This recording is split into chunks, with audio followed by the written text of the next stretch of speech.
Mesdames, Messieurs, on reçoit maintenant en studio M. Roberto Blondin pour discuter de la 7e édition du Jour de la Marmotte à Val-d'Espoir. Et ça va se dérouler le 2 février prochain. Alors, tout d'abord, bonsoir, M. Roberto. Bonsoir, Mirko. Alors, Roberto, la tradition se poursuit à Val-d'Espoir. Se poursuit, se continue. La population de Val-d'Espoir est prête au Jour de la Marmotte. Écoute, c'est vraiment spécial. On a établi une tradition en Gaspésie qui représente tout le Québec en entier. On est fiers de ça. C'est vraiment... Ce que j'aime aussi, c'est les enfants qui vont être là, puis tout ça, ça me rend fébrile. Encore cette année, les enfants de quelle école vont être présents? Il va y avoir l'école de Cap d'Espoir, Cap d'Espoir et Val-d'Espoir, ils sont ensemble. Oui. Puis il va y avoir l'école de Sainte-Thérèse, puis on va demander aussi à l'école de Grande-Rivière s'ils veulent venir. Bon, donc Cap d'Espoir et puis Val-d'Espoir ainsi que Sainte-Thérèse, eux, ils sont là depuis le début. Oui, ils sont là depuis le début. Oui. Et naturellement, cette année, un petit fait particulier, on va avoir droit à la mascotte Fred. Ah, je vous l'avais dit l'année passée que j'allais avoir une mascotte. Puis, à fin de compte, j'ai eu l'opportunité d'avoir vraiment une belle. Donc, c'est plaisant parce que si vous verrez les enfants, comment ça a une proximité avec les enfants. J'ai fait des écoles de Cap d'Espoir et de Sainte-Thérèse. Et puis, j'ai été à la baignade en France-Soleil. Les enfants se collaient sous la marmotte, là. C'était vraiment... Je pensais pas que ça aurait eu autant d'effet. Vous étiez à la marche Alzheimer aussi, hein? Oui. J'en ai entendu parler. Oui, c'était vraiment spécial parce que quand j'ai parti avec le monde à la marche, je suivais tout le monde. À un moment donné, j'ai obligé à revenir. Puis j'étais tout seul dans les rues. Puis je me promenais sur le trottoir. Puis je me prends la tête de main, ça prend. Oui. Là, le monde a arrêté, il a regardé, le monde qui sautait à la marche, il comprenait, mais pas ça, il ne comprenait pas ce que je faisais sur le trottoir. Ça devient un bel ambassadeur. Oui. Bien, justement, cette année, on fait la tournée de Fred. La tournée de Fred, c'est que après l'événement, le 6 février, elle va être à Maria au carnaval pour les jeunes. Après ça, elle va être à Val-d'Espoir le 7 pour la journée des jeunes. Après ça, je pense que c'est Saint-Louis par en haut. Puis on demande au monde de Gaspé aussi. Puis ici, c'est pour faire connaître la mascotte puis l'événement. C'est la tournée après sa prédiction de Fred. Puis c'est indispensable d'avoir un souvenir de photo avec la mascotte le jour de la marmotte à Val-d'Espoir. Souvenir idéal. Il est pratiquement comme Justin Trudeau. Il prend des selfies. C'est merveilleux, ça. Ben oui. Il est à la fine pointe de la technologie. On va avoir droit aussi de la musique avec notre ami Jean-Luc Bugeaud. Oui, Jean-Luc, pour une deuxième année, il va être là. Merveilleux. On y a fait un setup en plein milieu. On va y faire un setup en plein milieu de l'église, tu vois, ça va être vraiment beau. Okay. Avec des tables tout le tour, le monde va manger. Ah oui, ça va être complètement... C'était à l'entrée à droite. Oui, mais on profitait pas.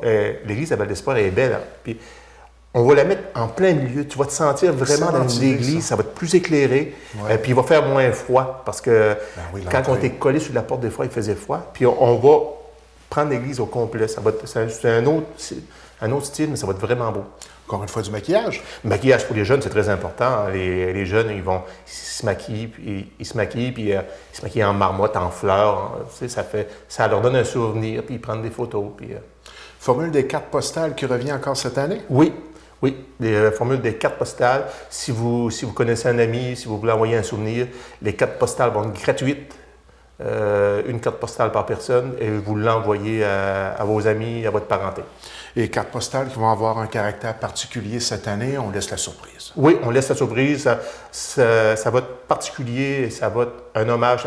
Ça fait 7 ans que je fais ça, puis il y a bien des personnes qui ont mis l'épaule à la roue, qui ont mis l'épaule à la roue pour faire que cette tradition-là se poursuive.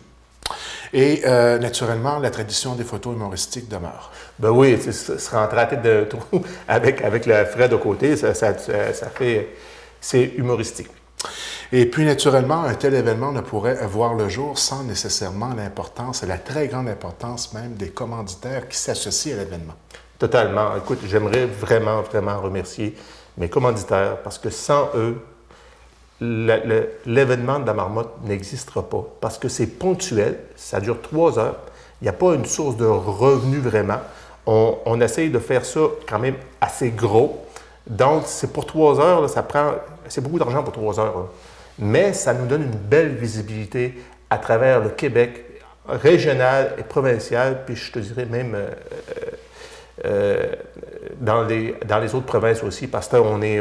c'est national au minimum, pour ne pas dire international. Oui. Oui, puis parlons de visibilité. En parlant de visibilité, excusez-moi, on va être en direct, en streaming, en collaboration avec la télévision communautaire de Grande-Rivière. On va être à Salut Bonjour comme à l'habitude. À Salut Bonjour, on envoie à Radio-Canada aussi, mais on a une nouveauté. C'est qu'on a pu avoir le lien avec la télévision locale de Pennsylvanie qui diffuse Phil la marmotte. Puis on leur a parlé et ils sont prêts à avoir notre bande. Donc, vu la nouvelle technologie que vous avez, c'est vraiment HD, c'est vraiment parfait. La journée même, après, on a envoyé ça en Pennsylvanie. Puis ils vont faire passer ça en étant la marmotte francophone de l'Amérique du Nord. C'est intéressant le lien qu'on fait. Les marmottes communiquent ensemble. Oui, c'est un concours de popularité. Bon, ben c'est merveilleux. Puis, écoutez, je les remercierai jamais assez à mes commanditaires parce que c'est très important. C'est très, très important pour moi. Tu sais, la caisse populaire de Grande-Rivière, du littoral, qu'on dit, depuis le début qu'ils sont avec moi. Depuis le début. Puis une fois, j'avais été dans une de leurs réunions, puis je leur avais dit, puis je le pensais du fin fond du cœur, quand on fait quelque chose au niveau communautaire, un organisme financier comme la Caisse populaire nous donne une petite claque dans le dos et disent « On croit en vous, allez-y, on croit en vous », je les remercierai jamais assez. Il y a aussi Uniprix de Percé de Chandler. Frédéric Méthode-Pinel, le copropriétaire avec Laurent Carbonneau-Lebeau, il m'appuie depuis 3 ans. C'est très important, ça. Ils sont fidèles au poste, puis ils pensent la même affaire que moi, que c'est important au niveau de la visibilité, puis c'est important de créer une tradition le 2 février. Il y a aussi Gaétan Lelièvre, un de mes commanditaires, qui est le député provincial de Gaspé. Il y a aussi, qui est très important, Pic Caribou. Pic Caribou, je ne sais pas si vous le savez, mais cette année, là, la meilleure bière au monde, la Brune. Une brasserie ici là, qui a été nommée dans un concours de bière noire ou noire ou brune. Brune, je crois. Brune. La meilleure bière au monde. Je suis fier que ce soit mon commanditaire. Un produit de chez nous. Un produit de chez nous. 2 petits jeunes de chez nous qui ont parti ça, qui ont cru. Tu sais, ils ont cru à leur rêve. Quand je jasais avec une madame ici tantôt, là, puis qu'elle me disait comment tu as fait pour penser à ça, puis j'ai rêvé. Ben, elle dit ta rêve est fort. Mais c'est un peu ça. Quand tu crois à des rêves, puis tu dis on met l'épaule à la roue, puis on le fait, c'est un peu ça. Écoute, ces 2 jeunes-là, moi, je les félicite. Parce qu'ils ont fait quelque chose de bien, puis c'est une belle représentation de ce qu'on peut faire en Gaspésie. Il y a aussi, il ne faut pas oublier, les 3 stations de radio. Les 3 stations de radio, mais avant ça, un de mes partenaires, que j'aime bien dire son nom, c'est Mangeford. Mangeford, moi, je trouve que c'est quelque chose de spécial dans la place. Oui, c'est un concessionnaire. Mais la façon qu'il s'implique, la bonté de ce monde-là, c'est vraiment spécial. Quand je rencontre Suzy, ou je rencontre Sonia Bourgette, ou bien Franck Monger, ou Jean-Louis Monger, tu vois qu'ils ont un attachement, puis une importance des activités pour distraire le monde. Envers le milieu. Envers le milieu. C'est quasiment donné au suivant. Je veux dire, ils sont là tout le temps pour nous autres. Oui. C'est vraiment, vraiment des bonnes personnes qui vendent un bon produit. Donc, c'est des commanditaires de premier plan et d'autant plus fidèles. C'est ce qui est rassurant dans la démarche. Mais tu sais qu'on ne dit plus nos commanditaires, on dit nos bienfaiteurs. Ah bon? Tu te rappelles l'année passée? Oui. C'est nos bienfaiteurs. C'est ceux-là qui permettent que Fred est capable de perpétuer sa tradition. Sa tradition, mais en même temps qui nourrissent Fred, parce que Fred, il faut qu'il nourrit à partir du printemps jusqu'à l'automne, qui veille à ses petites dépenses, tout ça, pour payer son manger, puis tout ce qu'il y a avec. Donc, nous autres, on les a nommés les bienfaiteurs. Parlant de Fred, il y a un petit réveil qui n'était pas prévu au début décembre, vous me disiez?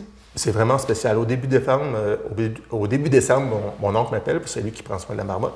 Il m'a dit « Roberto, monte vite, la marmotte est réveillée. » Là, voyons donc, Lucien. Sans lui aller dire « Ça n'a pas d'allure, il n'y a pas d'hiver. » Puis, quand on est arrivé, la marmotte se promenait, elle se fait comme un gros bouchon de foin dans sa porte, puis elle n'était pas capable de rentrer. Là, elle avait débloqué son bouchon, puis elle s'est promenée. Ça fait que moi, j'avais monté de la salade, puis là, avec de l'eau, j'ai donné ça. Mais elle a sorti pareil. C'est la première fois dans 7 ans que je vois ma marmotte sortir au mois de décembre.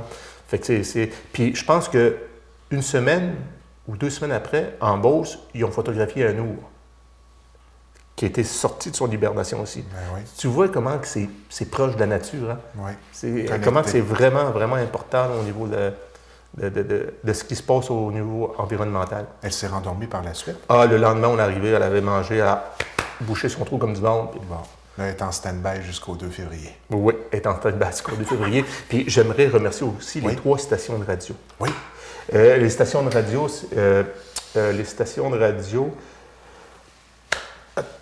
OK, c'est SUE FM à Maria. SUE FM 94,9. Puis il y a aussi Radio Gaspésie de Gaspé. Puis il y a aussi Bleu FM 96,3. Les autres, ils nous permettent, pendant une semaine de temps, de diffuser partout, tout le tour de la Gaspésie. Et en plus, avec SUE FM, au Nouveau-Brunswick. Donc, ça nous donne une importance. Tu sais, le monde, pendant une semaine de temps, ils disent Fred, la marmotte officielle du Québec, va dire sa prédiction. C'est très important pour nous autres. Ça souligne l'importance de l'événement. C'est en plein ça. Et naturellement, on invite les gens à se déplacer directement à Val-d'Espoir ce 2 février. C'est important, hein? C'est le fun, il y a une ambiance et puis ça vaut la peine de se déplacer. Les crêpes traditionnelles vont toujours être là? Les crêpes traditionnelles vont être là. Vous savez que c'est de la Chandler. Chandler. On dit Chandler? Bonne question. Bonne question. C'est une fête judéo-chrétienne, on va dire ça de même.